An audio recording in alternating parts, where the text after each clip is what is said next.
La historia en palabras de sus protagonistas. Voces. Muy buenas tardes, amables radioescuchas. Hoy en la sección Voces nos encontramos con la investigadora Amarela Ismond. Ella es profesora investigadora de la Unidad de Ciencias Sociales y pertenece al cuerpo académico Identidad y Cultura Maya en Yucatán.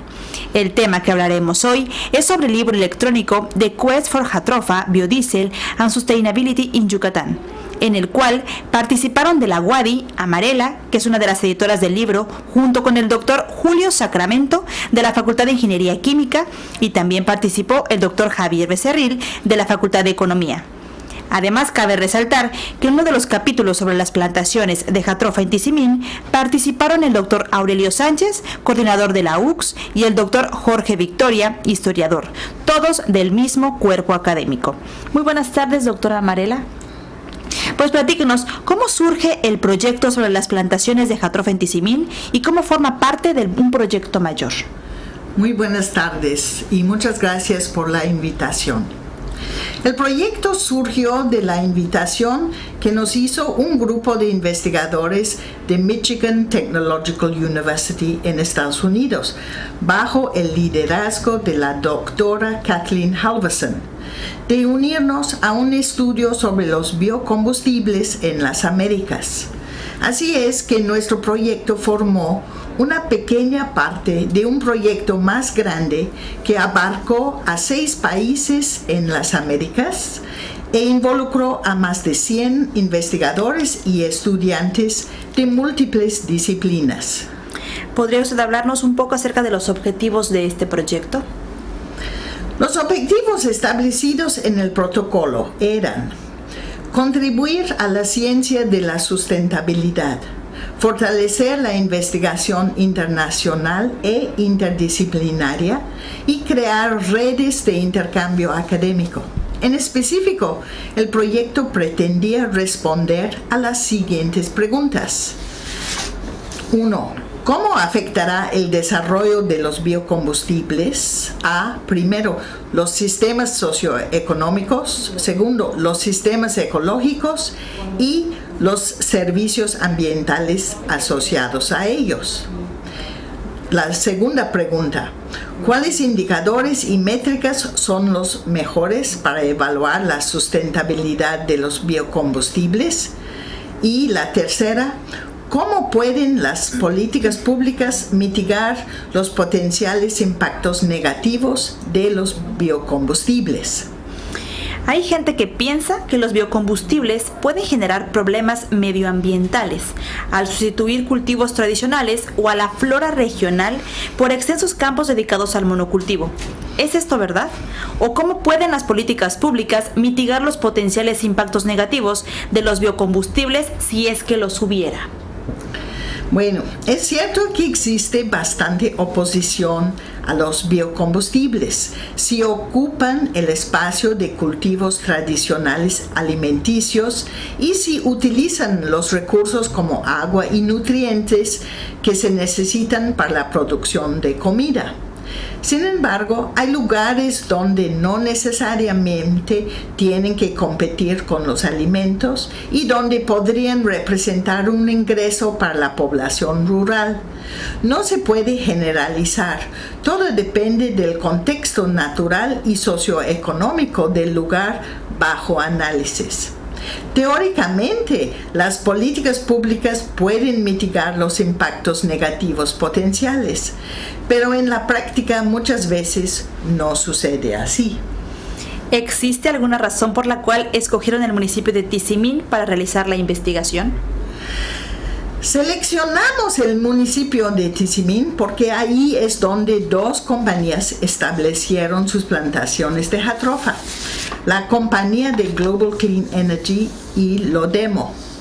Quequén había sembrado Jatropha en Muna antes, pero cuando nosotros empezamos nuestro trabajo de campo en 2013, Quequén ya había cerrado su proyecto de Jatropha por los bajos rendimientos de semilla. Global Clean Energy y Lodemo tardaron más en cerrar sus proyectos, pero finalmente lo tuvieron que hacer por la misma razón. Se dieron cuenta de que la promesa de la jatropha fue ilusoria, ya que esperaban que la planta fuera tolerante a sequía, tolerante a enfermedades y con elevada producción de semilla. Pero una variedad silvestre no puede ser domesticada directamente sin pasar por procesos de investigación sobre mejoramiento genético y manejo agronómico sustentable. ¿Podría explicarnos brevemente la dinámica de trabajo?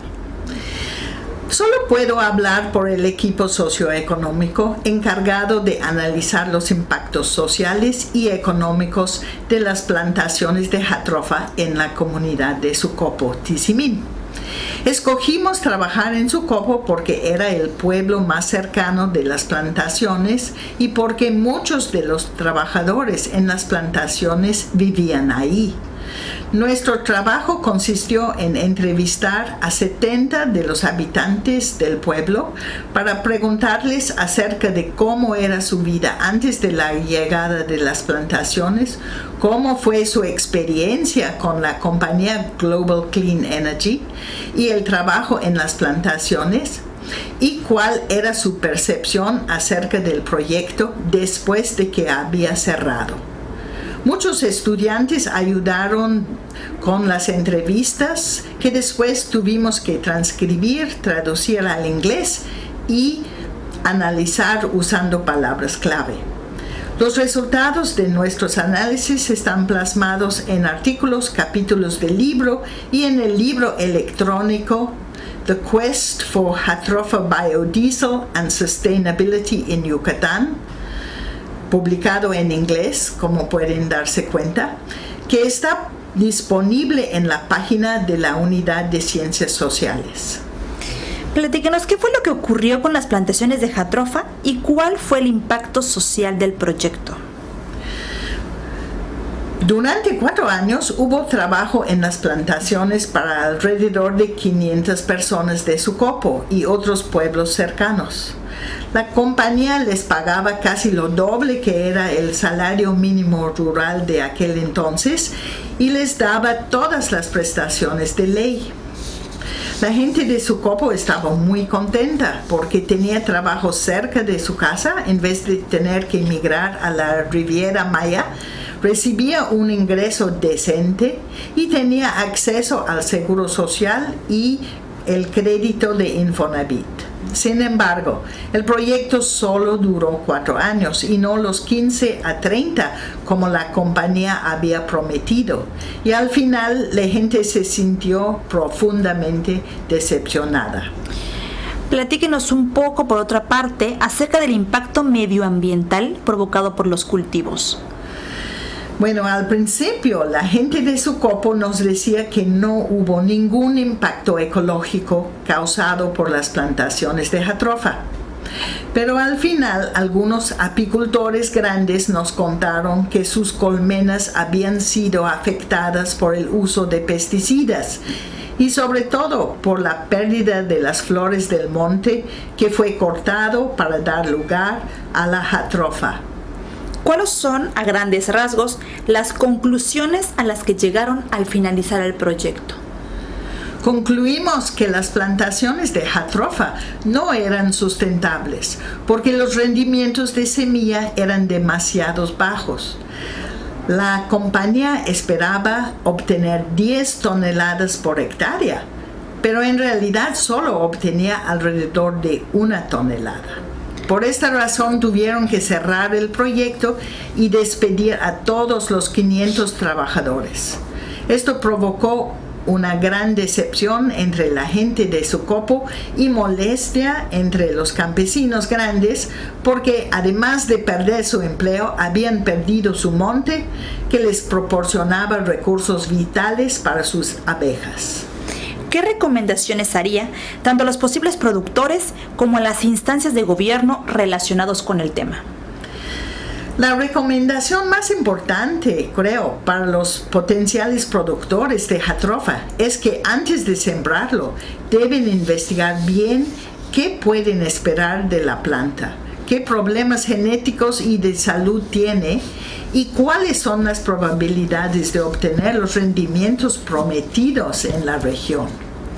Al gobierno, nuestra recomendación más importante en este tipo de proyecto grande que involucra a muchos campesinos es incluir recursos para indemnizar a estos trabajadores en caso de fracaso y ayuda para encontrar otro empleo después.